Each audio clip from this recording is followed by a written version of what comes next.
Hey guys, welcome back to another episode of 0 to 60, and today is going brilliantly. It feels like Monday, everything's going faster than anticipated, but I've got some things. So in today's episode, we're gonna have a look at how my valves have aged in the E92 engine after walnut blasting about 6 months ago, because I do run port injection, so I know a lot of you guys are keen to see if the port injection does keep the valves clean. Also, I want to have a look inside these 17Ts today, so that is definitely happening in this episode. Other things just to quickly touch on, the other E92 that you would have seen in yesterday's episode, well, I hope you've seen it. A couple of you guys said, how can I afford to buy another car when I can't afford to forge this engine before it goes in? Well, there's a bit of a story behind that car. You guys will know the full story, but it was a deal that we definitely couldn't pass up, and I couldn't afford it on my own. So I've actually gone halves with David on that car, and it's going to be a fun car for the channel, something to go a bit crazy on and not really worry about the consequences.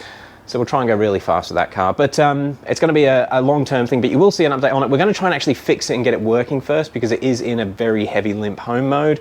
I have an idea what it is, but we'll see how we go. But yeah, no, it was just a ridiculously good price. In fact, guess below how cheap you think we got it. It was the steal of a century. Very happy that we've got it, very lucky that we've got it. Anyway, let's have a quick look at what's gone on here before we have a look inside. So since you last saw what I was doing yesterday, I have got the alternator off, the AC compressor off, the starter motor, the high pressure fuel pump, the studs, and it's all on the new engine already. Yeah, it was all pretty much just unbolt it and bolt it onto this one. So we're getting there, and I've just done that because I had all access while it was sitting there. I have also disconnected the power steering pump. In fact, we're very close to lifting that off, but we'll get to that in a minute. So it's all going quite smoothly. I am sort of taking my time with it because I don't want to miss anything. I want to make sure everything's done up properly. Don't want to have any leaks, etc., etc. It always helps when you're watching YouTube at the same time. But yeah, I've got the knock sensors on as well. One thing I am going to do, which I should probably tell you guys about. So the fuel line on the port injection system is this horrific thing. And I did buy this kit secondhand, but I did buy all the AN fittings to actually make a fuel line. So I will make up an actual AN fitting set for this line here to replace it, because it just looks manky. That's something else. We'll worry about that later. Anyway, on to this one. Let's have a quick look at what's happened with these intake valves. So they were cleaned, I think, in February. In fact, I might go, sorry, let me get you guys up on the tripod. I might go back through the old footage to see exactly when we did clean it, but I think it was February or March time. And these were pretty bad when I did clean them, but obviously it was your typical walnut blast, so they looked mint from this way. But let's have a quick look inside and see how bad or how good they look. All right, so this is cylinder one. We'll try and get the camera to focus down in there. God, it really doesn't want to focus, do you?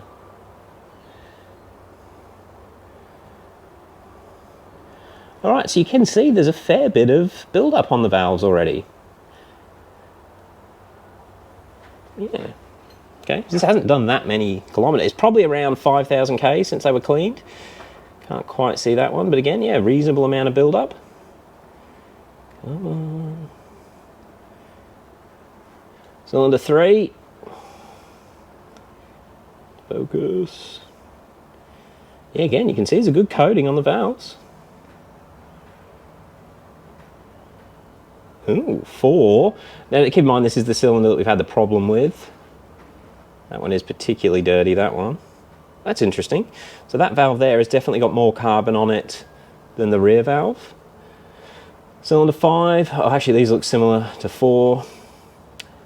Actually, I suppose they are more prone to getting the build up at the rear. Yeah, okay, so the 3 rear cylinders are all actually looking pretty dirty. So I'm pretty surprised by that. Yeah, all the cylinders are actually quite dirty. I do run a catch can, which is on the floor over there, and I have got a upgraded PCV valve, which I've swapped over to the new engine as well. And it's just one of the basic catch cans. Hope you can see it through there. Yeah, it was dirtier than I was expecting. Anyway, let's crack on with what we've got to do for the rest of the day. And we're going to get this engine lifted up off this subframe so I can get access to the turbos and all the wiring. Now, I have actually undone all of the transmission bolts, sorry. So that's that last one holding it together. I'm going to get the engine crane on it, support it a bit, and then we'll try and pull the transmission away. Now, I don't really want to undo the transmission lines because I feel like we'll just make a mess if I undo them here. So I'll see if I can get enough movement whilst leaving them connected, but they are unbolted from the pan in the 2 spots. We'll see how we go, but they might be an issue. Anyway, I'll get on with it.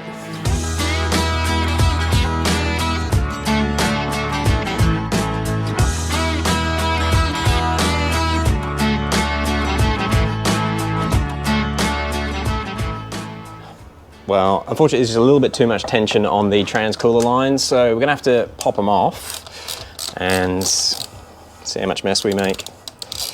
I'm expecting a lot of mess.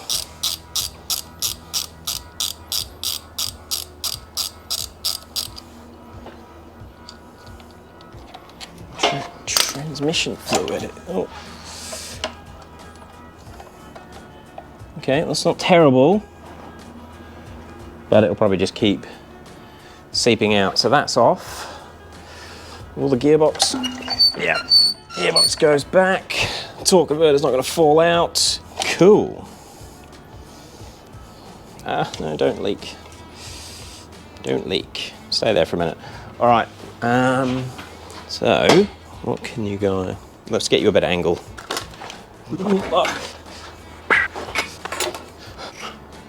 Okay, let's see if we can lift this engine up.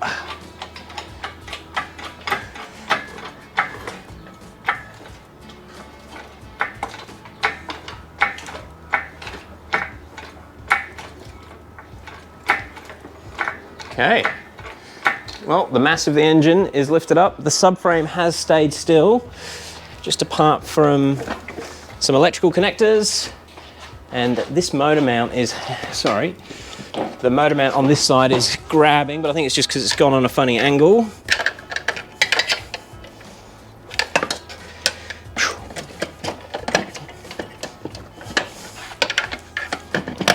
Yeah, that's got it off. All right, let's unhook some of this wiring. Just want to make sure nothing's caught on any of the subframe, and I think we're clear. We'll keep going up.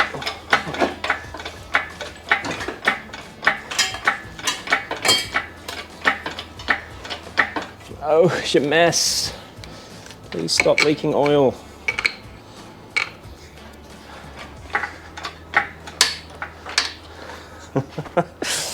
Ah.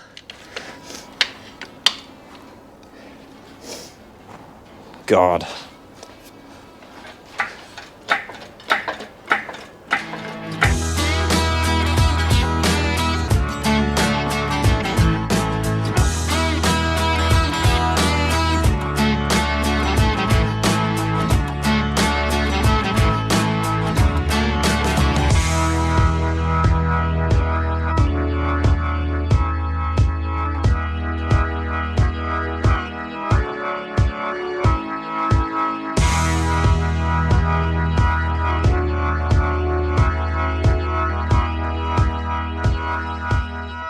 Well, that was sketchy, but I think I chose the unload rated pallet, which basically nearly bent in half, but we are there. Engine's laying on that side, so I've got easy access to everything. The only casualty in that horrifically dodgy maneuver was this little plug here as I was trying to roll the engine over on the thermostat. All the connectors seemed fine, it just sort of popped it out. But aside from that, we didn't actually damage anything, which is a bit of a miracle. But yeah, I'm just going to crack on and get those turbos off. See you shortly.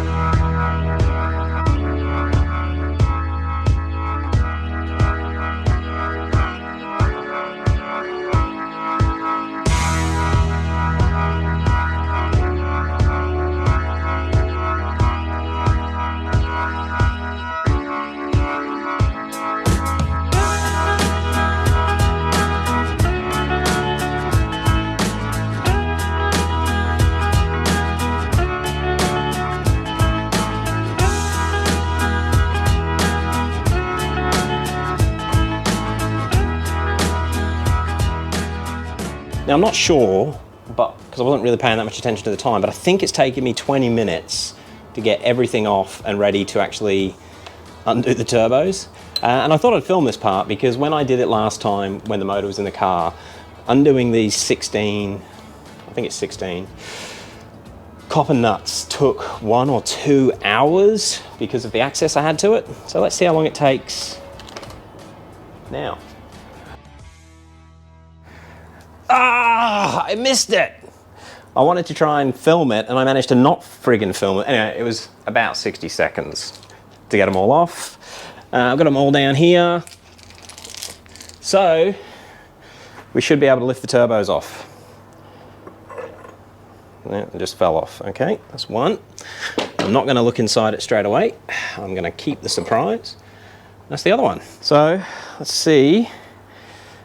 Front, this is the back turbo.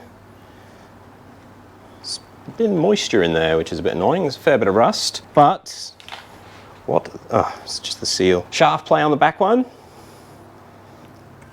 Pretty much non-existent.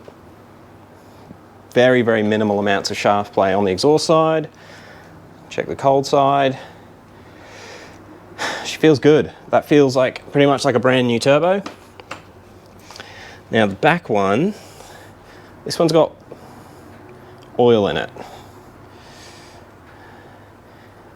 And it doesn't have oil on the engine side. So the front turbo has blown. Well, there you go. Just feel the shaft play. Pretty good. Feels perfect. But she's leaked oil. Why has it leaked oil? I don't know. So I was just having another look, and there is actually oil. Not a lot, but there is oil up at this end. So maybe it is coming through the engine. That's bizarre. And I ran it for that 60 seconds the other day when it was a smoke machine, and I guess it wouldn't have gotten that hot in that time it was running, so the oil in this part would have gotten hot enough to burn off, but not down the bottom, I guess. Oh, that's a tough one. I'm gonna think. So here they are, and I've been doing some thinking about these lovely 17Ts, and I'm undecided about them. So things I've noticed since I've just been having a quick look, and it's probably because I'm from a place where we don't really get much corrosion, but the manifolds are properly rusty to the point where they've rusted over the seals, all of them. Now again, that might be something that's completely normal with cast iron manifolds. It's just not something I'm used to seeing. Yeah, like I tried to explain before, the shaft play is pretty much non-existent. Like they don't feel any different to when they went in. Exhaust, so the wastegate again feels pretty much like it did when it went in. They're always a bit loose. These did not have any wastegate rattle at all. One of the local guys was saying his seals, the downpipe seals actually gave way pretty quickly, and yeah, these don't look brilliant. It doesn't protrude much, especially in this section here. And I reckon if you've got much more corrosion going on, that might stop the downpipe from actually sealing on the turbos. So maybe that is a bit of a design flaw in this casting, the way that the downpipe seal. Something to take note, guys, but not the end of the world, I guess. Yeah, there's a local guy in Brizzy, he had 17Ts, I want to say for 6 or 12 months, and he had to replace the downpipe gaskets. Now this is one that's got the oil in it. I don't really know what to think about this. I mean, it's like full of oil, and normally when they leak oil, it'll leak down from this sort of section here, because obviously the oil's, when a turbo leaks, it'll leak, I can't remember what it's called, from this center section, as the oil goes through, it'll leak through that bearing or bush, and then down around the actual shaft, and then it will leak sort of down on the bottom side. But this has oil even coming up through the top of the wastegate. So I think that oil has come from the engine. Like I said, I can just see oil, little bits of oil up in that one there and in this one here, but very bad. But the engine was running for a bit, so I don't actually think these are leaking. I could be wrong. I'm wrong quite often. But I don't think that's an oil seal. I think that's a problem with the engine. So I think I'm just gonna refit them. But before I just commit to refitting them, let me know what you think. HTE Performance, the legend that is, and he watches nearly every single video, the dude that's tuning Dave's M5, he made a comment about doing a turbo rebuild. which I'm kind of keen to do. The only problem with that is it would mean probably another week to get the parts. So that's the only thing that's letting me down. I really want to get this car back on the road. I think I want to just chuck it back on tomorrow and then get the engine back in. But let me know what you think. Let me know what you think. I'm in two minds. I'm going to keep tidying up. That's going to wind it up for today's video. Hopefully you'll see me tomorrow with the turbos on here. It should all be straightforward. I'm going to be honest, I'm going to reuse O-rings, studs, nuts, anything that still looks serviceable, I'm going to reuse. I do have everything fresh, but we've got plans. So if I can reuse parts on this motor, I will, because this motor is not going to be in there forever. Anyway, we'll wind it off for now. Thank you very much for watching, and I'll catch you on the next one. Today was a good day. It's not even 2 o'clock. I'm going to have heaps of time to clean up and edit. All right, guys, we'll catch you on the next one. Peace. All right, so just another quick snippet. I was just cleaning the old exhaust gaskets off because, or the head gaskets, whatever you want to call them, not head, but turbo gaskets. These little suckers, because I was pretty confident they wouldn't seal again properly.